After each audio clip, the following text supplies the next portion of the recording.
തേവലക്കരയിൽ വൈദ്യുതാഘാതമേറ്റ് വിദ്യാർത്ഥി മരിച്ചതിൽ കുറ്റകരമായ നരഹത്യയ്ക്ക് കേസെടുക്കുമെന്ന് police.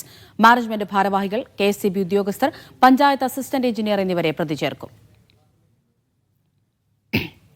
Lijo Rollins വിവരങ്ങൾ നൽകാനായി ചേരുന്നുണ്ട്. ലിജോ, മിഥുന്റെ മരണത്തിൽ ആദ്യഘട്ടത്തിൽ അസ്വാഭാവിക മരണത്തിനാണ് കേസ് രജിസ്റ്റർ ചെയ്തിരുന്നത്. പക്ഷേ നമുക്കറിയാം പലയിടത്തും വീഴ്ചകൾ സംഭവിച്ചിട്ടുണ്ട് എന്ന് പിന്നീട് നമുക്ക് മനസ്സിലാക്കാൻ കഴിഞ്ഞിരുന്നു.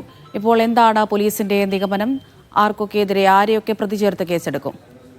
പോലീസ് അന്വേഷണം ശക്തമായി മുന്നോട്ട് പോകുന്നതിന്റെ വ്യക്തമാക്കുന്നതാണ് ഇപ്പോൾ പോലീസിൽ നിന്ന് ലഭിക്കുന്ന വിവരങ്ങൾ. അതായത് ആദ്യഘട്ടത്തിൽ അസ്വാഭാവിക മരണത്തിനായിരുന്നു ഇതിന്റെ മരണവുമായി ബന്ധപ്പെട്ട് കേസെടുത്തിരുന്നതെങ്കിൽ ഇപ്പോൾ അത് കൂടുതൽ പ്രധാനപ്പെട്ട വകുപ്പുകൾ BNS 106 ഉപവകുപ്പ് 1 പ്രകാരം കുറ്റകരമായ നരഹത്യയ്ക്ക് കേസെടുക്കാനുള്ള ഒരു നീക്കത്തിലാണ് ഇപ്പോൾ പോലീസ് കടക്കുന്നത്. അതിൽ തന്നെ നിലവിലെ സ്കൂൾ മാനേജ്മെന്റ് കമ്മിറ്റി അംഗങ്ങൾ, ഒപ്പം തന്നെ സൈക്കിൾ ഷെഡ് കെട്ടിയ സമയത്തുള്ള മാനേജ്മെന്റ് കമ്മിറ്റി അംഗങ്ങൾ, KSEB ഉദ്യോഗസ്ഥർ, പഞ്ചായത്ത് അസിസ്റ്റന്റ് എഞ്ചിനീയർ, ഈ ഫിറ്റ്നസ് നൽകിയ പഞ്ചായത്ത് അസിസ്റ്റന്റ് എഞ്ചിനീയർ എന്നിവരുൾപ്പെടെ ഇത്രയും ആളുകളെ കൂടെ ആ പ്രതിപട്ടികയിലേക്ക് കൊണ്ടുവരുമെന്നുള്ള ഒരു കാര്യവും അന്വേഷണ സംഘത്തിൽ നിന്ന് മനസ്സിലാക്കാൻ കഴിയുന്നു. അപ്പോൾ കൂടുതൽ ശക്തമായ വകുപ്പുകൾ ചുമത്തി കൃത്യമായ ഒരു അന്വേഷണത്തിലേക്ക് കടക്കുകയാണ്. ഇതിന്റെ ആദ്യഘട്ടം എന്നോണമാണ് നേരത്തെ തന്നെ ഈ മാനേജ്മെന്റ് കമ്മിറ്റിയുടെ മിനിറ്റ്സ് ഒക്കെ തന്നെ അന്വേഷണ സംഘം ശേഖരിക്കുകയും അതൊക്കെ ഒന്ന് പരിശോധിക്കുകയും ചെയ്തിരുന്നു. ഈ പരിശോധനയെല്ലാം തന്നെ, അതായത് ഈ ലൈൻ കമ്പി അതുവഴി പോകുന്നതുമായി ബന്ധപ്പെട്ട് കൃത്യമായി റിട്ടേൺ ആയിട്ട് വിവരങ്ങളെ കുറിച്ച് അറിയിച്ചിട്ടില്ല, അത്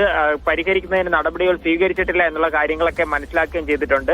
ഈ വൈദ്യുതി വകുപ്പിനെതിരെ ആകട്ടെ, അതായത് ഈ വാക്കാൽ അറിയിച്ചെങ്കിൽ പോലും ഒരു സ്കൂളിന് മുകളിലൂടെ പോകുമ്പോൾ അത് കൃത്യമായി മാറ്റേണ്ട ചുമതല അവർക്കുണ്ട്. അത് ചെയ്യാത്തത് കൊണ്ടാണ് അവരെ പ്രതി ചേർക്കുന്നത്. ഫിറ്റ്നസ് നൽകിയതിന്റെ പേരിലായിരിക്കും അസിസ്റ്റന്റ് എഞ്ചിനീയറും പ്രതിപട്ടികയിലേക്ക് വരിക എന്നുള്ള കാര്യമാണ് മനസ്സിലാക്കുന്നത്. തുടർ നടപടികൾ വളരെ വേഗത്തിലേക്ക് കടക്കും. എന്തായാലും കൃത്യമായ നിയമോപദേശം കൂടെ തേടിയതിന്റെ അടിസ്ഥാനത്തിലാണ് ഇത്തരത്തിലുള്ള വകുപ്പുകളിലേക്ക് പോലീസ് കടക്കുന്നത്. ശരി, ലിജോ റോളൻസ് ആണ് വിവരങ്ങൾ നൽകിയത്.